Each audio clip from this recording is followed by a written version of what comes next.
한국 원양어업의 아버지 김재철 동원그룹 회장, 돈을 벌기 위해 원양어업 손에 탄 농부의 아들, 동원그룹과 한국투자금융지주라는 두 그룹의 발판을 닦은 이야기는 모든 직장인과 사업가들에게 나름의 교훈을 주고 있는데요. 동원그룹을 떠나 금융업에 도전한 장남 김남구 회장도 한국투자증권을 국내 대표 증권사로 키워내며 일가를 이뤄냈다는 평가를 받습니다. 동원증권에서 출발한 박현주 회장의 미래의 싹과 함께 오늘의 경영 스타일이 강하게 드러나는 금융지주사로 손꼽히며 2021년에는 증권사 순이익 순위 1위에 오르기도 했습니다. 그렇다면 아버지의 유산을 고스란히 물려받은 차남 김남정 부회장은 어떤 이름을 남기게 될까요? 연어는 일식과 양식에서 횟감과 구이용으로 인기가 많은 고급 어종으로 환경만 맞으면 양식 어종의 정점에 있는 광어보다 상품성이 뛰어난 어종이지만 노르웨이, 스코틀랜드 등 극지의 바다에서만 키울 수 있어 생산량을 늘리기가 힘들다고 합니다. 여기에 연어를 죽이는 기생충, 바다 이의 피해가 커져 스코틀랜드의 연어 수급이 불안해진 적도 있었는데요. 최근 들어서는 바다 이를 죽이기 위해 뿌리는 살충제가 더 문제가 되고 있습니다. 여기에 연어가 한국까지 오려면 국제 항공유 가격을 생각하지 않을 수 없는데요. 원유 가격이 오르면 비행기 수송 비용이 상승하고 최단 루트인 러시아의 항공로도 전쟁으로 막히면서 항공 운임비가 늘었기 때문에 2023년 연어 가격은 여전히 폭등한 상태입니다. 그래서 수산업계에서는 모든 문제를 해결해 줄지 모르는 육상 연어 양식에 큰 기대를 걸고 있는데요.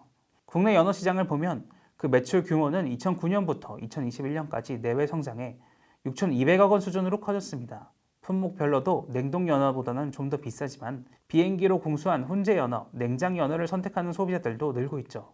많은 기업들이 신선한 연어 화로를 공급할 수 없을까 고민 중입니다.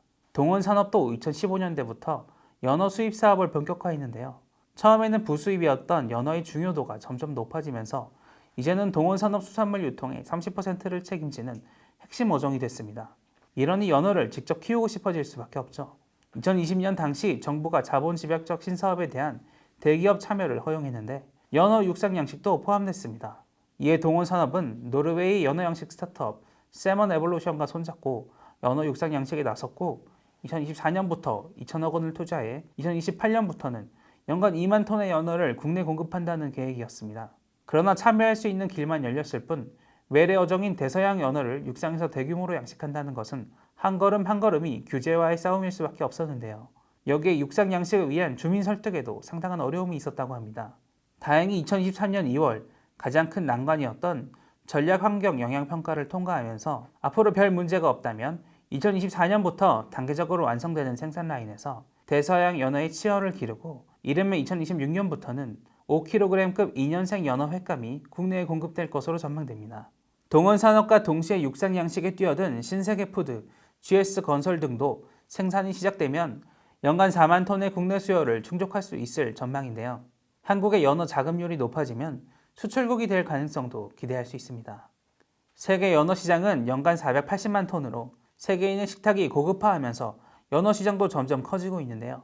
2010년 568만 3천 톤에서 2019년 746만 2천 톤까지 꾸준히 증가하는 세계 참치 생산량과 비교하면 작은 규모일 수 있지만 더 이상 커지기 힘든 참치 업계와 달리 연어업계의 가능성은 무궁무진하다고 볼 수 있습니다. 김남정 부회장은 2023년 신년사에서 스스로의 위치를 정확하게 알고 미래에 대해 치열하게 탐색해 제대로 된 전략을 세워야 한다며 혁신을 통해 새로운 것을 창조하자고 강조했는데요. 김남정 부회장이 아버지와 큰형의 업적을 넘는 새로운 것을 만들어낼 수 있을까요? 10년 뒤 동원하면 참치가 아니라 연어를 떠올리게 될지도 모를 일입니다.